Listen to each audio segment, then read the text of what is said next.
अभी हम देख रहे हैं कि बड़ा प्रोटेस्ट चल रहा है पूरे चंडीगढ़ में भी और अलग अलग सिटीज में भी। तो मैम हमारे साथ हैं, इनसे जानते हैं मैम जो आतंकवादी हमला हुआ है उसके बारे में क्या कहना है? पहले तो ये आतंकवादी नहीं, जिहादी हमला है। ये इस्लामिक टेररिज्म अगेंस्ट हिंदूज।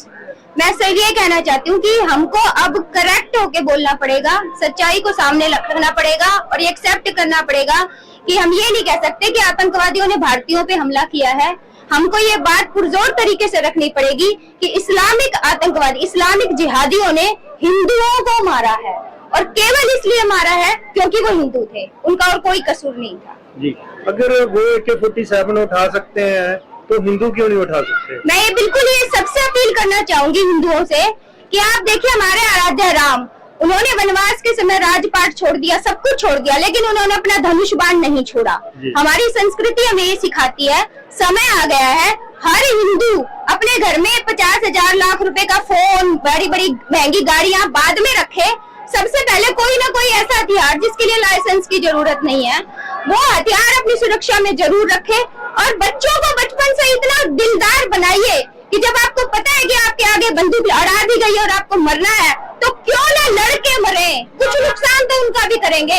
वो 6 आए हैं, हम 50 है, कुछ तो हम भी उनके मारेंगे। ये मानसिकता हमें अपने बच्चों में जगानी पड़ेगी, तब हम इस युद्ध में लड़ सकते हैं। जी, सबसे ज्यादा हम हिंदुस्तान में रहते हैं, सबसे ज्यादा गिनती हमारी हिंदुओं की ही है कि हम हिंदू मिलके कोई ऐसा कानून बना सकते हैं कि अपने पास हथियार कोई पर्सनली हर वक्त ही रख सके, जैसे हर धर्म में जरूरी होता है, जैसे सिखों में श्री साहब होता है और धर्म वाले भी, हमारे भी जो पुराने पूर्वज थे वो भी अपने साथ कृपान या वर्षा या त्रिशूल ऐसे हथियार रखते थे। ऐसा है भाई साहब कि कानून बनाना सरकार का काम है, सारी चीजें सरकार नहीं करती है।